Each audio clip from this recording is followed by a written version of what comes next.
Hello, जय भीम, जय शिवराय सर्वांना. Rupa Jagtap recipe आणि blogger आपल्या सर्वांचं खूप खूप स्वागत आहे. आज आपण खरडा बनवतोय, एकदम झणझणीत खरडा. झणझण नाही होणार या, तिखट मिरच्या नाही आहेत या, साधे मिरच्या आहेत आपल्या, पोपटी कलरच्या मिरच्या आहेत. तर त्या या अशा तोडून घ्यायच्यात मिरच्या बघा. या छोट्या मिरच्या तोडून घ्यायच्यात.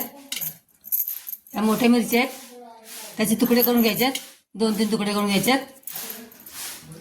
आणि इकडे आपण गावी आलो की खरड्याची आठवण हे आपोआप होते. आणि आता उन्हाळा आहे, आज आपण भाकरी आणि खरडा चांगला बेत केलाय. तर या तव्यामध्ये आपण या बारीक करून ठेवल्या मिरच्या आपण या तव्यामध्ये टाकले आणि ते छान करपून भाजून घ्यायचे आहेत. आणि थोड्याशा भाजून घ्यायच्या, नंतर त्यामध्ये तेल टाकायचं आणि छान भाजून घ्यायचं. आता आपण या मिरच्या भाजून घेतो बघा. थोड्याशा आपण थोड्या शेंगदाणे आधी भाजूया.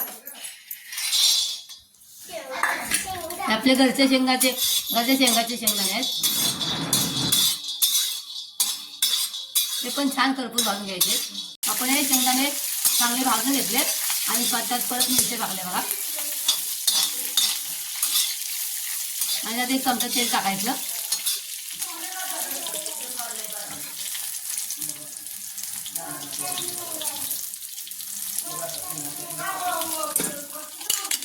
थोड्याशा मिरच्या चांगल्या भाजून घ्यायच्या.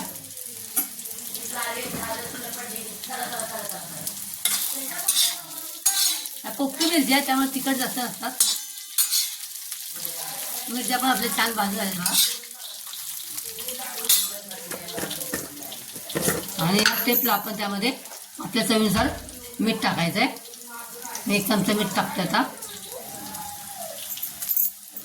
आपण अशा तव्यामध्येच गरम गरम असता ना ते चेचून घ्यायचं. पटापट गरम मसाला पटकन ते चेचलं जातं. आपल्या ओरट्याने तव्यामध्ये आपण हे चेचून घ्यायचा. खूप बारीक नाही करायचा, जाडाबाडाच करायचा आहे. उद्या संध्याकाळी आम्ही येताना मग विचारत असलं तर आम्ही काहीतरी आपला खरडा बऱ्यापैकी आपला खरडा बऱ्यात सोमवारी सकाळचा जाणार तो म्हटल्यावर मग त्याला नाही मिळणार. कोंबडी सारखी कोंबडी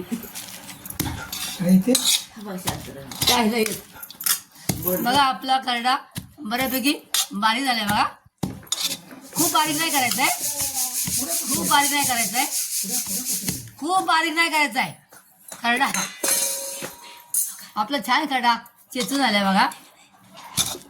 असाच आळत बोबडा खरडा वाटायचा, वास मस्त येतो बघा खरड्याचा. आता आपण भाकरी करायची आणि भाकरी आणि खरडा खायचा.